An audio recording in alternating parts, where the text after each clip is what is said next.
Good morning. So USDCAD little update now. So on the long term, if we look at this monthly fib, we are still the same. We had this double top on the 78.6 that sent back the USDCAD down for a few thousand pips. If I remember 2000 something, so that's a big move, 2,500 pips or something like that.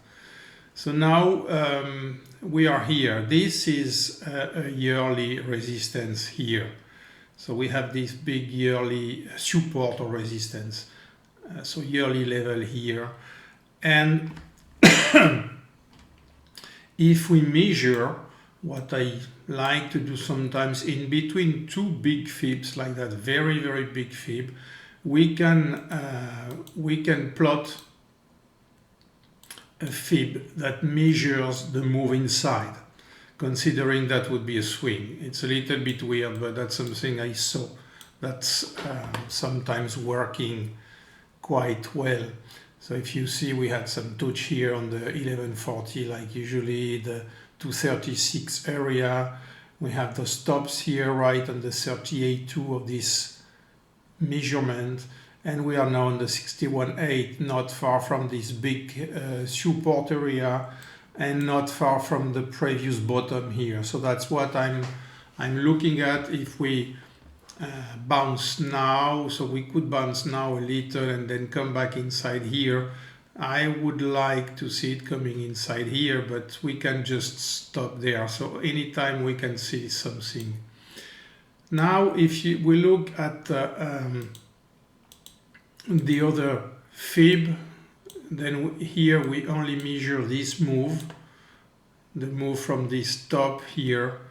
Well, it's not well done. It should be on this top over there, which is a little bit higher. So if we measure here, we are in between the 38.2 and the 50%. So nothing relevant there. Then sometimes it's interesting to look at different start for the move. And in this case, what we see is if we take this swing instead of taking it from here, and it's not bad as soon as we see that the fib has been working here. So if we take this one, we would have the 50% too here. That's giving a kind of confluence, which means this spike here was straight on it, but I believe it's more the yearly support here that did the job than this 50%. But who knows? Because if we see on the way up, it was before the swing was done, of course. On the way up, the fib has been working. On the way down, it's less clear. It's a little bit less clear. So even the 38.2 is really not very very clean, I would say. So it's a little bit tricky if we want to use a smaller time frame fib. What is sure is that USDCAD will bounce a few hundred pips. That's still what I'm looking for. So then if we go to the weekly charts, we have nothing more to look at beside what we already saw. We can try to find some ABC structure, but we don't have a lot. We have this big move down. We could take this like A, B, C, D, like 1, 2, 3, 4, 5. But usually the fifth wave is smaller than the third one, and in this case it's not right.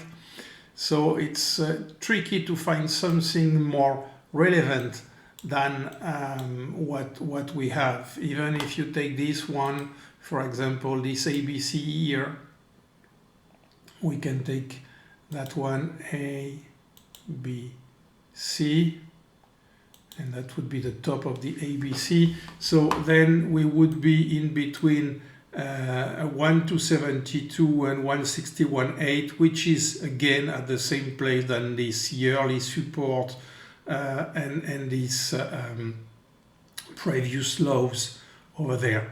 So we need to keep an eye on it, and that's why I always try to have some long position running, protected of course, but long position running, because as I said, I think that when it will move, it will not give any advice, and it will move hardly, brutally, like it usually does.